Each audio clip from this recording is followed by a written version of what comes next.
പണം വാങ്ങി തടവുകാർക്ക് അനധികൃതമായി സൗകര്യങ്ങൾ ചെയ്തു കൊടുത്ത ജയിൽ DIG MK വിനോദ് കുമാറിനെ സസ്പെൻഡ് ചെയ്യാൻ നീക്കം. 10ലധികം തടവുകാരിൽ നിന്ന് കൈക്കൂലി വാങ്ങിയെന്നും അനധികൃത പരോൾ അനുവദിച്ചു കൊടുത്തെന്നും വിജിലൻസ് കണ്ടെത്തിയിട്ടുണ്ട്.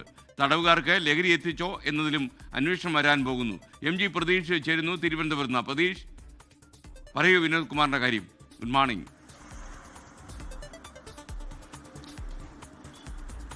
SKN ജയിൽ DGP കഴിഞ്ഞാൽ അതിന് തൊട്ട് താഴെയുള്ള ഉന്നതൻ, അതാണ് ജയിൽ DIG. അദ്ദേഹത്തിനെതിരെയാണ് ഗുരുതരമായ കണ്ടെത്തലുകൾ പുറത്തു വന്നിട്ടുള്ളത്.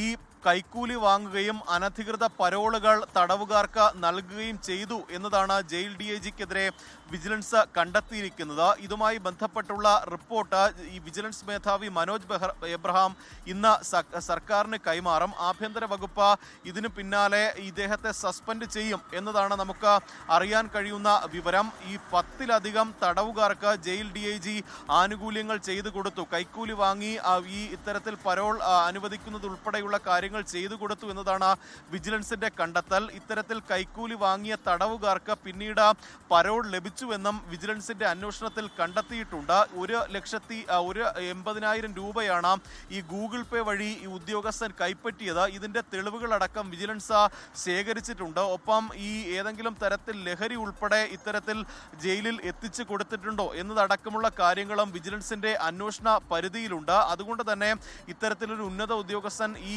അന്വേഷണം നടക്കുന്ന ഘട്ടത്തിൽ പദവിയിൽ തുടരുന്നത് ശരിയല്ല. അതുകൊണ്ട് തന്നെ ഇദ്ദേഹത്തെ സസ്പെൻഡ് ചെയ്യണം എന്നുള്ള റിപ്പോർട്ടായിരിക്കും വിജിലൻസ് മേധാവി സർക്കാരിന് കൈമാറുന്നത്. ആ റിപ്പോർട്ട് കിട്ടിയാൽ ഉടൻ തന്നെ ഉദ്യോഗസ്ഥനെതിരെ നടപടി സ്വീകരിക്കുമെന്നതാണ് പ്രധാനമായും പുറത്തുവരുന്ന വിവരം. ഇക്കാര്യത്തിൽ ഈ വിജിലൻസിന്റെ റിപ്പോർട്ട് ഏറെ നിർണായകമായിരിക്കും. ആ റിപ്പോർട്ട് ഇന്ന് തന്നെ മേധാവി സർക്കാരിന് കൈമാറും എന്നതാണ് അറിയാൻ കഴിയുന്നത്. SKN.